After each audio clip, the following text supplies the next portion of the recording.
पहला, पर्यावरण अध्ययन वर्णनों और परिभाषाओं पर बल देता है। सेकंड, पर्यावरण अध्ययन की प्रकृति एकीकृत है यानी इंटीग्रेटेड है। थर्ड, पर्यावरण अध्ययन बाल केंद्रित अध्ययन है यानी चाइल्ड सेंटर्ड लर्निंग है। फोर्थ, पर्यावरण अध्ययन बच्चों को अपने परिवेश को खोजने का अवसर देता है। बताइए सही आंसर इसमें आपका क्या हो जाएगा।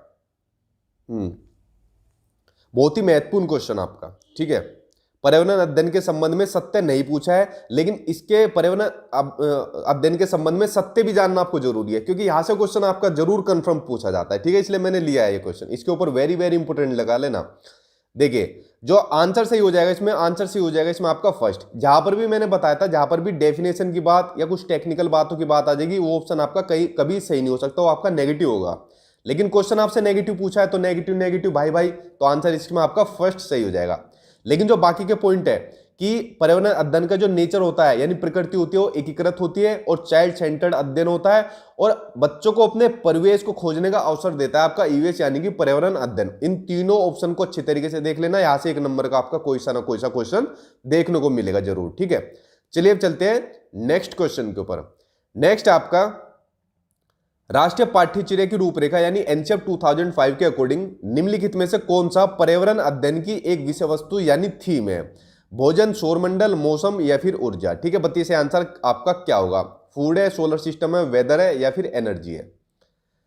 और इंपोर्टेंट है आपकी, देखिए एक सेकंड, ये क्या गया, देखिए इंपोर्टेंट क्वेश्चन है एनसीईआरटी के अकॉर्डिंग, ठीक है। 6 थीम होती है, आप इनको चाहे लिख लो। 6 थीम में से किसी ना किसी एक थीम के बारे में एग्जामिनर आपसे पूछ लेता है, जैसे इसमें पूछ लिया कौन सी थीम है, ठीक है। तो 6 थीम में देखिए इसका जो आंसर हो जाएगा वो हो जाएगा इसका आंसर आपका फर्स्ट भोजन।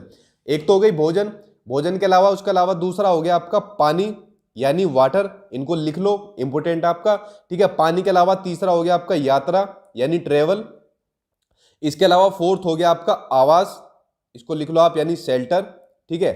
पांचवी हो गई आपकी परिवार एवं मित्र, परिवार एवं मित्र, ठीक है, यानी फैमिली एंड फ्रेंड्स, ये आपकी पांचवी होगी। और छठी होगी आपकी चीजें जो हम बनाते हैं, इसको लिख लो एक बार, चीजें जो हम बनाते और करते हैं, ठीक है, और करते हैं, ठीक है। तो ये 6 की 6 आपकी थीम हो गई, भोजन, पानी, यात्रा, मित्र, चीजें जो हम बनाते और करते हैं। ये 6 थीम है, इनमें से कोई सी एक ना एक थीम आपके एग्जाम में आपको देखने को मिल जाती है, इसलिए इन 6 की 6 को कर लेना, ठीक है। चलिए अब चलते हैं नेक्स्ट क्वेश्चन के ऊपर। नेक्स्ट आपका पर्यावरण अध्ययन पाठ्यक्रम बच्चों की समग्र शिक्षा का कारण बन सकता है यदि वह क्या हो? विषयगत हो, एकीकृत हो, समावेशी हो या फिर सभी हो। बताइए से आंसर आपका क्या होगा, ठीक है। यानी जो आपका ईवीएस करिकुलम है वो आपका समग्र शिक्षा का एक कारण बन सकता है, ये आपने पूछा, उसका रीजन पूछा है, अगर वो क्या होगा।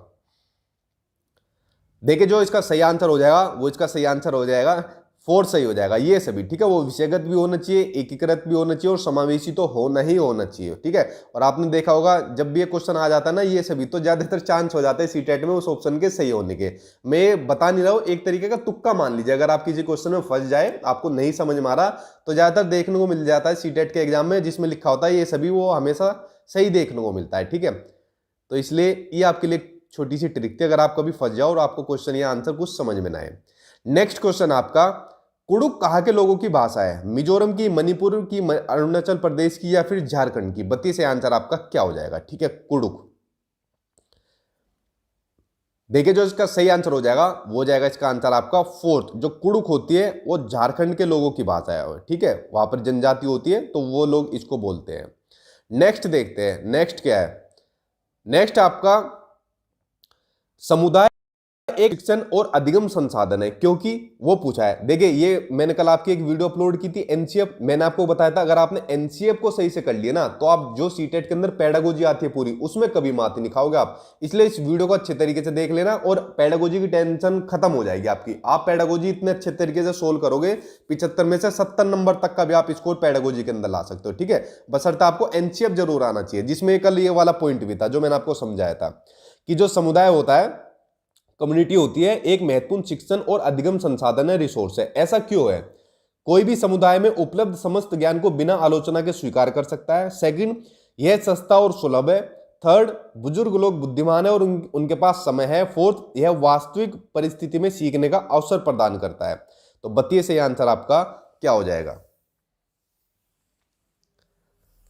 देखिए जो इसका सही आंसर हो जाएगा वो हो जाएगा इसका आंसर आपका फोर्थ, यह वास्तविक परिस्थिति में सीखने का अवसर प्रदान करता है। और देखो मैंने एनसीएफ वाली वीडियो में आपको ये चीजें भी समझाई थी कि जहां पर भी बच्चों को अवसर देने की बात आ जाएगी, अपॉर्चुनिटी देने की बात आ जाएगी, वो ऑप्शन आपका हमेशा सही होगा, पॉजिटिव होगा। ठीक है, अब जिन लोगों ने वो एनसीएफ वाली वीडियो करी होगी उन्होंने देखते उसका आंसर सही निकाल दिया होगा। ठीक है, आप लोग मेरे यूट्यूब चैनल पर उस वीडियो को देख सकते हो।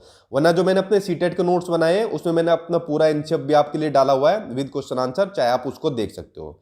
तो फ्रेंड्स बताइए ईमानदारी से आप लोगों को अभी कितना स्कोर हुआ है, और जिसको नोट चाहिए ये नंबर दिया हुआ है, इस पर आपको सभी सब्जेक्ट के नोट्स मिल जाएंगे। इनके अलावा आपका बाहर पेपर नहीं बनेगा कुछ भी। ठीक है, आराम से इजिली आप ये आपको अच्छे नंबर से पास करा देंगे। तो फ्रेंड्स